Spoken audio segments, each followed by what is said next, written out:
El cerdito de Navidad, de J.K. Rowling. 56.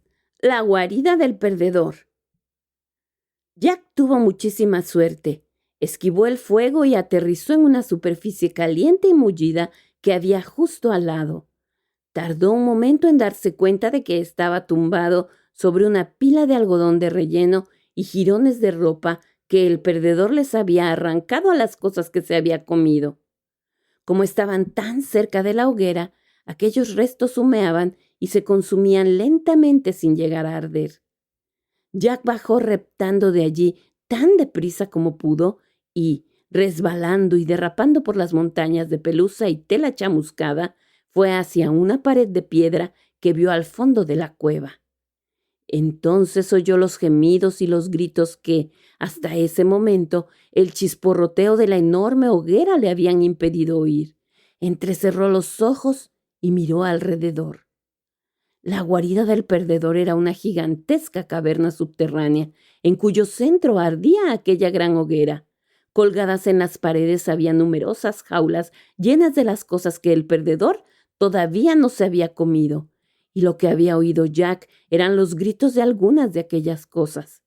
Aunque no todas gritaban, muchas estaban acurrucadas en el fondo de su jaula, silenciosas y tristes, conscientes de que se acercaba su fin. Casi todas eran cosas feas y corrientes, fabricadas y perdidas a millones.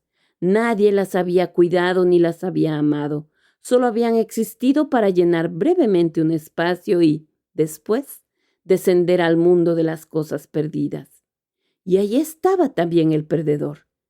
Era inmenso, pero Jack, concentrado en las jaulas, no se había percatado de su presencia porque había confundido su cuerpo con otro montón de desechos. El perdedor estaba agazapado al otro lado de la hoguera y su horripilante cabeza rozaba el techo de la guarida del mismo modo que había rozado el cielo de madera del páramo. Los focos de sus ojos no estaban encendidos. Allí no los necesitaba, pues el fuego ardía intensamente y proyectaba sombras parpadeantes en las paredes. Las llamas danzarinas se reflejaban en sus inexpresivos ojos de cristal y también iluminaban la reluciente coraza que recubría su cuerpo. Era evidente que solo conservaba las partes más duras de las cosas muertas, las piezas de acero, plástico, cristal y piedra, lo que le daba el aspecto de un robot terrorífico. En ese momento estaba zampándose a un puñado de tenedores viejos y de su boca salían despedidos pequeños fragmentos mientras los masticaba con sus destellantes colmillos, que parecían duros como el diamante. El perdedor no había visto caer a Jack en su guarida porque estaba al otro lado de la hoguera y se lo había tapado aquel humo negro y denso que salía de ella.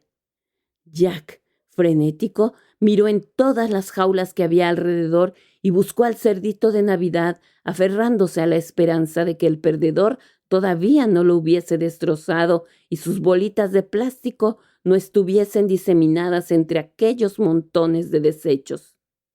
Pero no veía ningún muñeco de tela de toalla.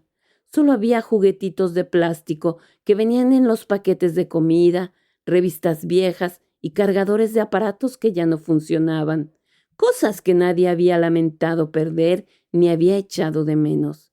El miedo de haber llegado demasiado tarde no paraba de crecer. Y de repente lo vio. Ito estaba dentro de una de las jaulas que había en la parte más alta de la pared. Se aferraba a los barrotes con sus patitas y observaba al perdedor comerse a aquellos tenedores viejos. Estaba harapiento después de haber corrido tantas aventuras. Ya no era ni rosa ni suave, sino que estaba sucio, verdoso y tenía las orejas torcidas. A su lado, sentada en un rincón de la jaula y tapándose la cara destrozada con su única mano, estaba la angelita rota.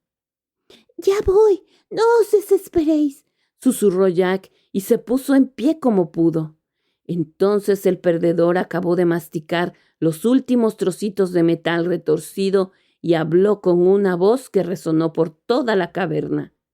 «¿Ahora sí tienes miedo, cerdito?» Su voz era la más terrible que Jack había oído en su vida. Sonaba aguda y estridente como el chirrido de unos frenos.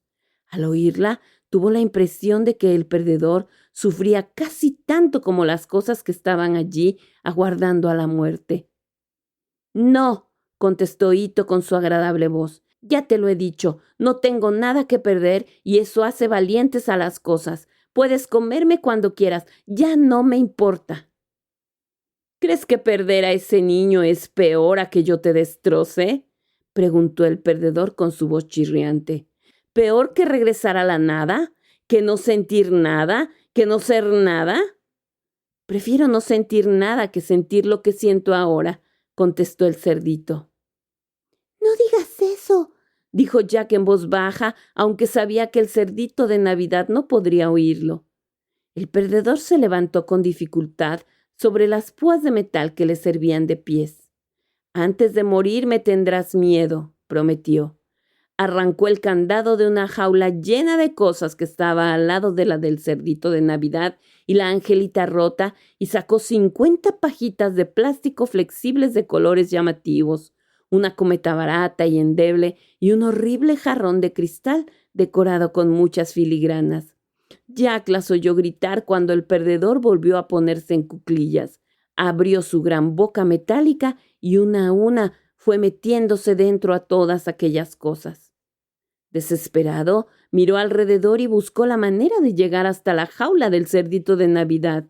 Las paredes de roca eran rugosas y pensó que tal vez encontraría suficientes puntos de apoyo para trepar, así que estiró los brazos, buscó grietas en las que meter los dedos y empezó a impulsarse hacia arriba. Le costaba escalar. La roca, que estaba muy caliente, le quemaba los dedos de las manos y los pies, y a sus espaldas oía el crepitar de las llamas y el rechinar de las mandíbulas del perdedor, que seguía comiendo cosas de plástico y de cristal. Por fin llegó al nivel de las jaulas más altas. Allí aún le costaba más sujetarse a la roca caliente y le preocupaba que las pobres cosas que estaban encerradas en las jaulas lo vieran y gritaran de sorpresa, alentando al perdedor de su presencia.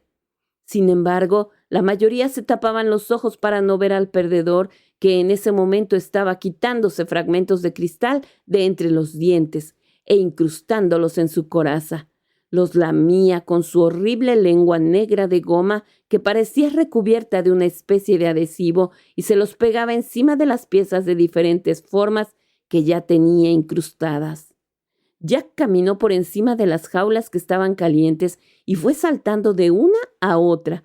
Los barrotes le quemaban las plantas de los pies y cuando ya estaba muy cerca del cerdito de Navidad, que seguía mirando sin pestañear con sus ojitos negros al perdedor, surgió un nuevo problema.